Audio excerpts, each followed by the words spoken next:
importance of clear and open communication across the industry during times like these is paramount to success. I'm Andrew Cox, research analyst here at FreightWaves, and here to give us a culture update and discuss communication both internally and externally is Mitch Luciano, CEO and president of Trailer Bridge. Mitch, thank you for joining me, and how are we today? I'm doing good, Andrew. Thank you for having me. Of course, again, thank you for joining us. We are seeing a lot of tight capacity across the freight markets, with transportation utilization and prices now hitting 19-month highs. As networks become strained, how do you recommend managing some of these issues with customers as compliance and service levels tend to fall? I think the number one thing is commitment. At Trailer Bridge, we have an asset side and a non-asset side. And so the asset side, we're seeing that capacity crunch with our own equipment. But we've made a commitment to our customers through contracts we have with them that we're going to live up to those. We're not going to change the pricing structure. We're not going to alter how we do business. On the non-asset side, it's a little bit different for us. We kind of fluctuate when the market fluctuates. And so, we've made a commitment to our clients. What that has meant is that we are losing a significant amount of money on that side of the equation. But that's okay. In the long term, if we look at this month by month, we're not going to be able to make that commitment. We have to look at the long-term partnerships we have, and it's provided a lot of growth for that side. And I think companies out there need to say to themselves, we can look at the short term, make a lot of money in 3 months, or we can look at the long term and sustain through commitments they've had with their customers. Seems that's going to be a common theme across the industry here, is having to make sacrifices to prove your commitment and ensure that you're committed. That gains loyalty and builds long-term relationships, certainly. How are you working to improve communications around market activity, both internally and externally with your customers?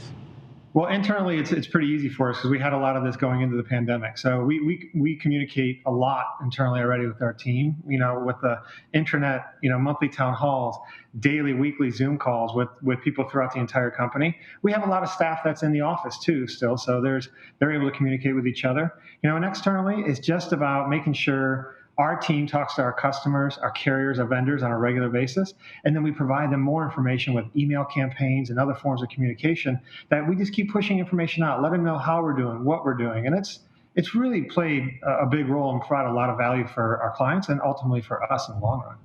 So you've said it's been easy to keep up communications internally because you have so many different mediums to do so. But in these times of uncertainty, there's often issues with morale and productivity that often arise. How has your organization faced those issues head on during this time? Yeah, without a doubt, right? So they say that studies over and over tell us that employees become disengaged when they work from home. And so how do we ensure that they remain engaged? And a lot of that is talking to them, listening to what their needs are, and trying to help them with those needs. And also with communication with the entire team, we make sure that, I talked about we had it ahead of time, but how do we keep that morale up? I'll be honest with you, it's tough, right? It's very difficult, but you have to remain positive and know that there is an end. There will absolutely be an end. And I think people appreciate that. They appreciate the open communication, telling them how the company's doing, being truthful about everything. And when you have that relationship with your team, I think you can keep the morale up. I'm almost positive you can because we're doing it.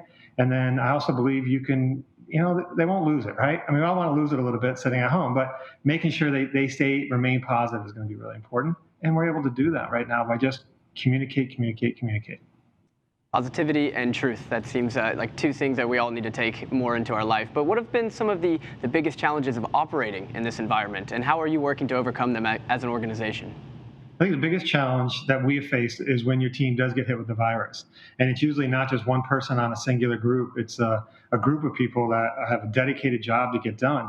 And so we as a group, we as a company, as a family have pulled together to help support. When someone has an acquaintance in an office that was positive for COVID, we take the steps to say, okay, everyone has to step out now. Everyone has to go get a test, get 2 negative tests before we come back. And if companies are following the CDC guidelines and they're taking those steps, it can put a lot of stress on the operational team. And so we all take turns to step in and follow through with what they need. I'll have a group step in and do the job of another group just because that team is so far down and they've been cross-trained, so they know how to help. And that really has been provide a lot of value for Trailer Bridge ultimately is having them cross-trained from the get-go.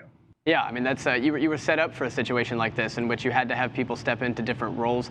There's been a lot of unique situations that have evolved and arisen from this COVID-19 pandemic. Can you give me an example of a situation that you've encountered during this time that has really proven to be unique solely to this time, and how have you guys worked to address it? I think probably the most unique thing is when you actually see it happen.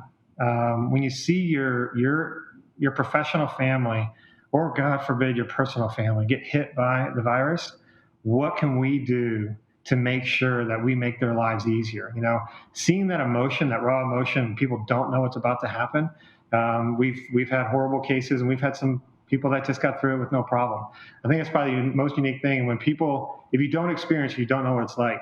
We unfortunately have experienced it, and we stay positive. We give them the support they need. We make sure they actually step away from the job for a bit just to take care of their family, and that's what's really helped get us through this. Thank you again for joining me today, Mitch, and stay tuned for more culture updates in the beginning, and stay tuned for FreightWaves for all the latest.